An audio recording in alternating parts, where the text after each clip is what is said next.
Welcome back to the Retirement Planning MadeEasy.com show. I'm your host, as always, Chris Hammond. And on this show, we talk about retirement planning issues really geared toward people that, maybe you're 10, 5 years away from retirement, or maybe you've just recently retired and you're still wanting to learn more and make sure that you're on the right path so that you have a successful retirement. Don't run out of money, minimize your taxes, all that kind of stuff. We talk about a lot of those issues here. Now, on today's show, we're going to be talking about how to calculate your Social Security break-even age. So this is one of the biggest topics that people think about when they are getting close to retirement. Does it make sense to draw my Social Security early, let's say at age 62? Or does it make sense to delay it all the way to the latest as possible, all the way up to age 70? Or draw it somewhere in between? A lot of factors will go into determining which one is going to work right for you. Things like, are you single or married? Do you need the additional income? Is your savings level, is it at a point where you really do need that extra delayed credit from pushing back your Social Security draw date until a later time? That's a big factor. Are you still working even before your full retirement age? All these are going to play a role in that. One aspect that we're going to look at that might help you out is just understanding the fact of when your break-even age is. In other words, if I start drawing at, say, age 62, as opposed to delaying to 1 year at age 63, just for an example, how many years would it take for me to actually break even on that decision? And so we're going to look at two examples as we go through that. So if you're watching this on the YouTube channel, you're going to be able to follow along with me on this slideshow here. If you're listening on the podcast, we're going to be doing some math today, but I'm going to walk you through it, and we're going to try to keep it as simple as possible so even you podcast listeners will be able to get a lot of good value out of this. So let's talk about the math for a little bit. And I can't think of a better way to do this than actually use an example. So we're going to call our example here Bill, and we're going to say that his full retirement age is 67, and his benefit today is $1,000 per month right now. So Bill, all you podcast listeners, Bill is 67. If he starts his Social Security today, he'll get $1,000 a month now. But if Bill delays 1 year to age 68, he'll get an 8% increase. So he'll actually get $1,080 if he delays for 1 year. Now, if he delays for 1 year, he misses out on that $1,000 a month for that first year. So he is going to forfeit $12,000 of income by delaying for 1 year. So how long does it take for him to break even by delaying that 1 year? And remember, the benefit that he gets from delaying 1 year is an extra $80 a month onto his Social Security check. So how does the math play out? Well, the way you calculate that is you take what he's forfeiting by delaying. So Bill decides to draw at age 68 instead of 67. He misses out for 1 year, for 12 months. He misses out on that $1,000 a month. So he forfeits $12,000 right away. But what he gets for delaying and forfeiting that when he does start drawing is an additional $80 of a bigger Social Security benefit. Well, if you take 12,000 and you divide 80 into it, it will go into it 150 times. So think of that as 150 months before he breaks even. So how many years is that? Well, 150 months divided by 12 months is 12 and a half years. So if he drew at age 68 and you add 12 and a half years to that, he delayed. Remember, he delayed until age 68. And then you add 12 and a half years to that, he will break even by age 80 and a half. That's how long it will take him to break even for that. Now let's look at it from a different angle. let's look at it. We got Bill again, but this Bill is not 67. This Bill is 62 years old. And his benefit right now at 62 is $700 a month. Now, remember, in the last example, when Bill was 67, his benefit was $1,000 a month. But he's going to decide that's his full retirement age benefit, $1,000 a month at age 67. But Bill's thinking about drawing earlier at 62, and he's going to take a 30% reduction in his benefits if he draws at age 62. So he's down to $700 a month now if he draws at that age. And his benefit would have been $1,000 at 67. So from age 62 to age 67, during those years where he's drawing $700 per month, during that time span, he will draw $42,000. That's a lot of money. $42,000. So if he waits until 67 to get that bigger benefit, he forfeits that $42,000 in those previous years. So if he waits to 67, how long does it take for him to break even by delaying his Social Security? Well, again, that calculation, you start with, what do you forfeit? You forfeit $42,000. Now, the extra benefit you're going to get is $300 extra a month. If you divide $300 into 42,000, it will go into it 140 times. That's 140 months. So how many years is that? Well, that is 11 years and 8 months. That's how long it would take him to break even. So if Bill waits until age 67, add 11 years and 8 months to that, he'll be 78 and 8 months years old.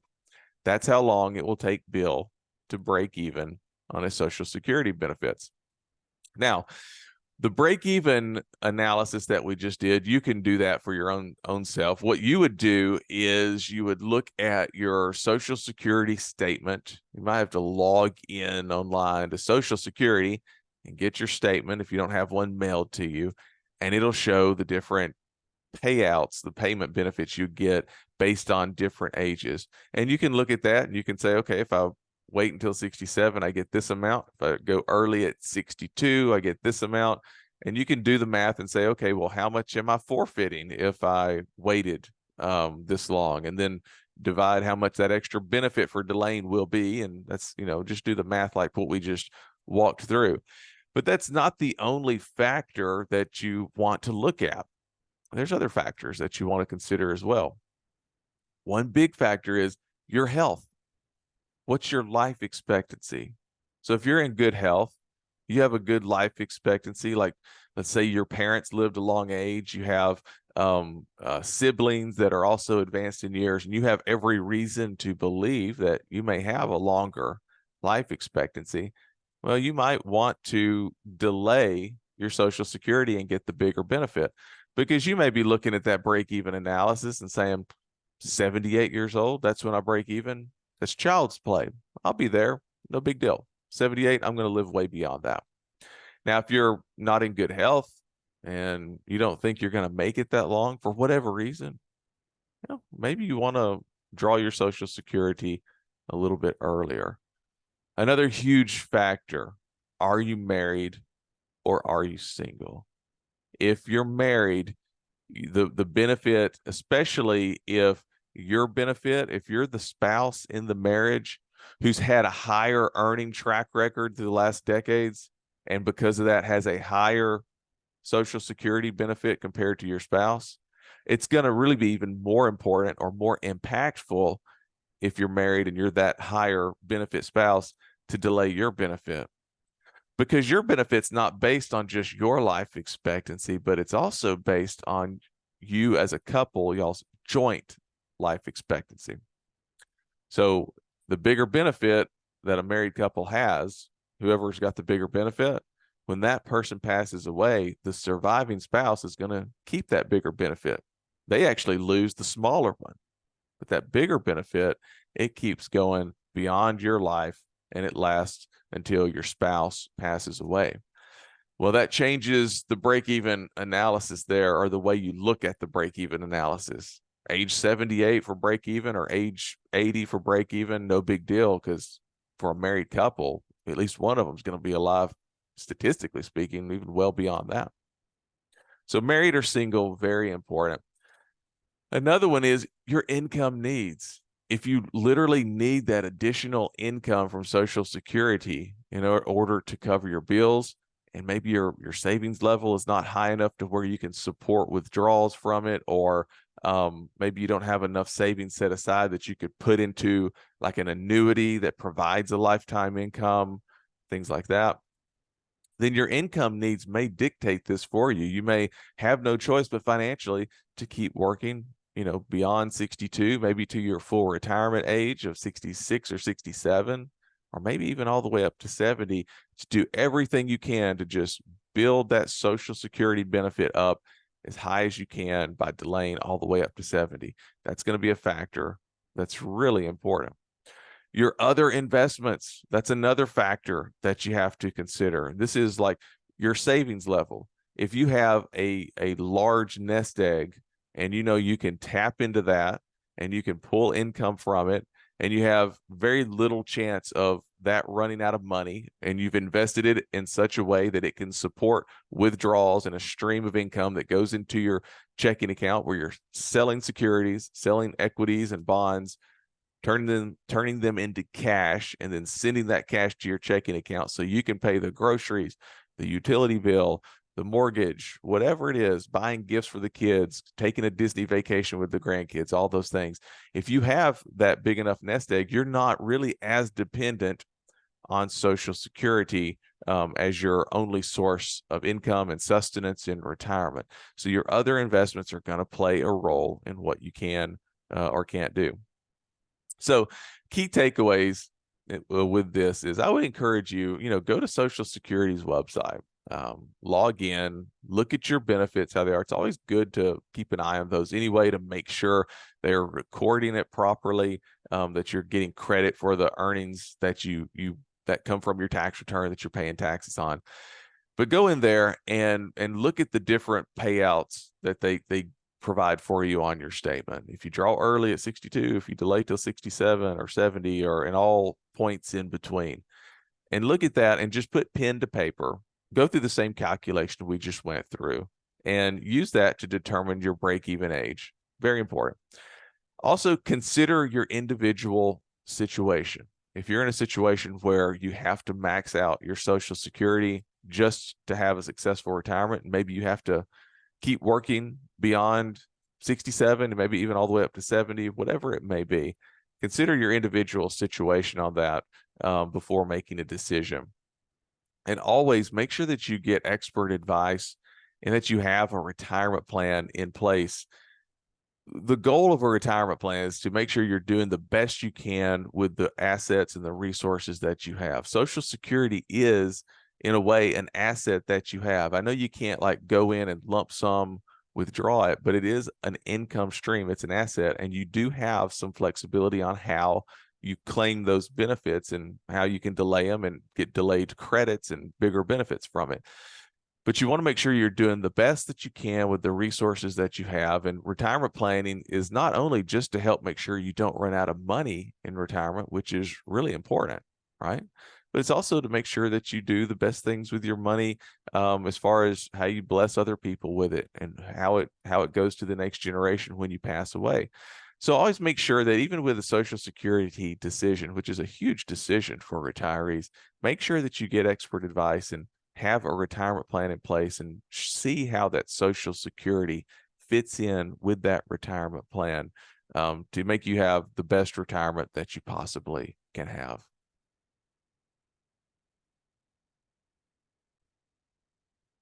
And if you need any additional help with your retirement, head over to retirementplanningmadeeasy.com. You can download a free copy of our report. It's called the Essential Step-by-Step Retirement Guide.